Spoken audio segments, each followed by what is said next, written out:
Bienvenue au Chemin de Vici sur la chaîne de Théa, thérapie holistique, d'épanouissement et d'accomplissement pour cet horoscope onomantique du 23 mai jusqu'au 31 mai.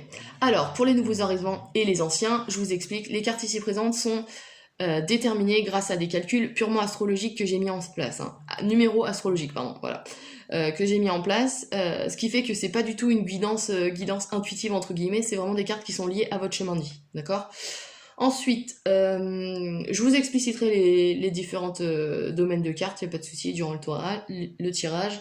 Et cette semaine, vous êtes régi par la Lune. Lune, planète d'intuition, planète de ressenti intérieur, d'introspection. C'est vraiment une planète qui nous parle alors de rêves prémonitoires. Durant cette semaine, si vous vous souvenez de certains rêves, n'hésitez pas à essayer de les interpréter, ça pourrait vous aider durant cette semaine, justement, du 23 au 31 mai. C'est une planète de radar émotionnel. Je dis radar émotionnel parce que c'est la façon sous-jacente dont on perçoit le monde, d'accord ? C'est vraiment à l'intérieur de nous comment on peut percevoir le monde. À l'inverse du soleil qui est dans l'éclaircissement, la lune peut aussi représenter des choses qui sont cachées. Je suis désolée si vous entendez ma chienne ronfler. Voilà, la lune c'est vraiment ça. Et ça peut être donc des choses cachées qui se révèlent, d'accord ? Donc qui peuvent amener de la déception ou des choses plutôt... qui nous permettent de grandir, on va dire. Voilà. Sinon, c'est une planète qui est pas trop dans l'action, mais plutôt justement dans l'intériorité, donc vous étonnez pas si vous avez pas envie trop cette semaine, d'accord, d'être plutôt au calme et tout, ça peut se comprendre. Alors, avec la lune, en plus, vous avez le chariot. Le chariot qui nous parle de triomphe, d'aboutissement, de réussite totale. Enfin, de réussite totale, ouais, de réussite. Là, on arrive... Il arrive de façon triomphale et il a fini sa course, d'accord ? Le seul truc avec ce chariot, c'est que soit vous êtes en recherche justement de réussite, soit les deux chevaux qui vont dans deux directions opposées sont assez perturbatrices dans le sens où... alors certes, ce prince-là, il va vers la victoire, mais comment ? Par où ?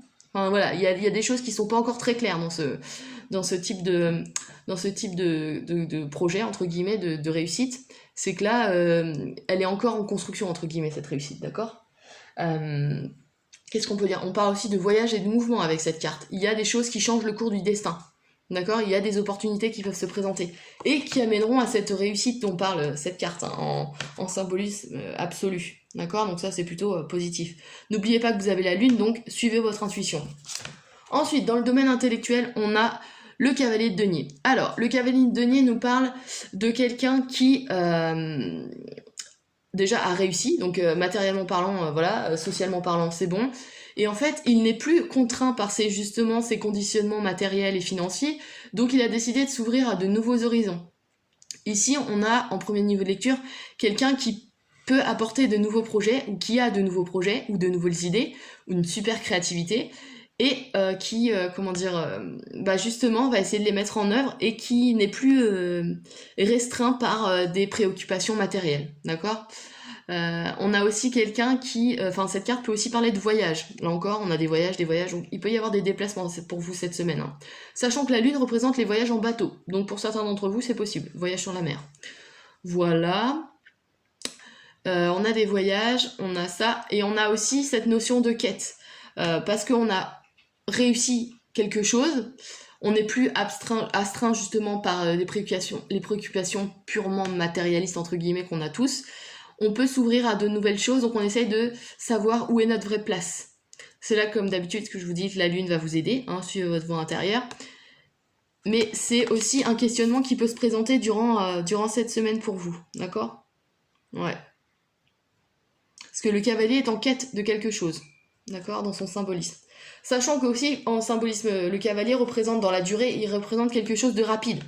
Le chariot aussi, donc il y a des opportunités, je pense, qui peuvent se présenter à vous durant cette semaine, d'accord ? Mais de façon très inattendue, d'accord ? Et comme je vous l'ai dit, avec le 7 en numérologie, qui peuvent changer le cours de votre destin. Donc ça, c'est à prendre en compte, d'accord ?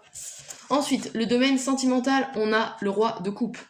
Alors là, on a quelqu'un qui a un cœur large comme ça, d'accord ? C'est vraiment quelqu'un qui a l'amour conscient, c'est-à-dire qu'il a la joie de vivre, la sérénité de ses émotions qui sont maîtrisées, d'accord ? Il aime à l'équilibre, c'est-à-dire qu'il aime pas sans passion, mais il aime pas non plus avec trop de passion, d'accord ? C'est juste l'amour parfait, entre guillemets. C'est vraiment quelqu'un de très bon, de généreux. Ça peut aussi représenter un médecin, quelqu'un qui fait don de soi. par amour pour l'humain, d'accord? Donc on peut avoir un grand thérapeute, un médecin, un conseiller, aussi un mécène pour ceux qui voudraient trouver un financement, c'est possible aussi. Ouais, on a quelqu'un de vraiment très sympa ici.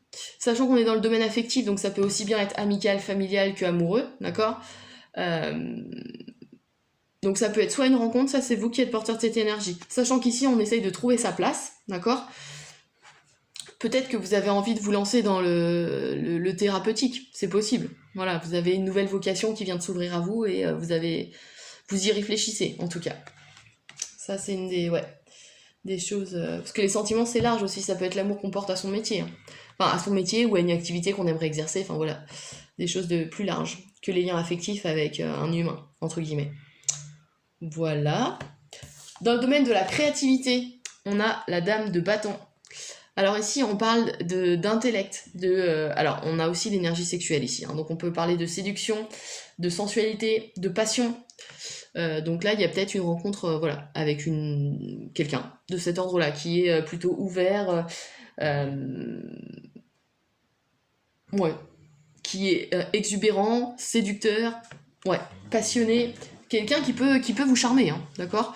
Mais ça peut aussi représenter quelqu'un, alors si c'est vous qui êtes porteur de cette énergie, ça peut aussi représenter la satisfaction d'une personne qui commence à vivre de sa créativité. Donc ça c'est plutôt positif. Hein. On sait que quand on crée des choses, ça nous rend plus serein, plus calme. Voilà, même une notion de trouver sa place dont parle ce cavalier, donc c'est plutôt une bonne chose. Ça peut représenter aussi un artiste ou une artiste, d'accord? Qu'est-ce que je pourrais dire d'autre? Là, cette carte nous parle aussi de besoin de complétude extérieure, c'est-à-dire que on a ce qu'il faut, mais on a besoin d'autres choses en plus pour pouvoir se réaliser entièrement. Donc voilà, il y a peut-être cette notion de quête dont je parlais tout à l'heure qui doit intervenir ici, d'accord? Voilà. Ouais, attention aux excès. C'est un des négatifs, côté négatif de cette carte. D'ailleurs, je vais rebondir sur le roi de coupe. En négatif, cette carte nous parle de quelqu'un de très très jaloux ou qui... comment dire bah, alors on parle de pervers narcissique, d'hypocrite, voilà, quelqu'un de maladivement jaloux, donc attention à, voilà, si vous rencontrez des gens... et c'est là que la lune va vous aider à faire la différence entre guillemets. Si vous sentez pas cette personne, ne continuez pas avec. Voilà, c'était juste un des avertissements pour certains d'entre vous. Je préférais le dire. Ici, là, on parle d'excès et de vénalité. Donc, ne soyez pas trop, comment dire, imbu de votre personne et à trop vouloir plus que ce que vous méritez entre guillemets. Ouais, mettez juste votre créativité au service de votre cœur par exemple et là il y a de la réussite au bout. Hein. Enfin, personnellement, c'est ce que je vois. Ouais. Et enfin, dans le domaine matériel, justement, même si le fait que, voilà, là on peut voir que vous n'avez pas spécialement ces préoccupations-là, on a le 7 de bâton. Le 7 de bâton qui nous parle de créativité exponentielle, c'est-à-dire que là, elle est énorme. On a vraiment un gros potentiel créatif.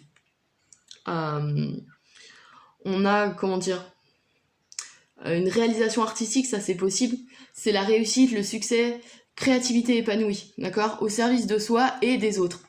On a vraiment un bon potentiel d'imagination. Hein. Le 7 en numérologie, c'est les idées originales et l'imagination. Donc là, il y a vraiment un épanouissement de ces idées, donc ça, c'est plutôt top.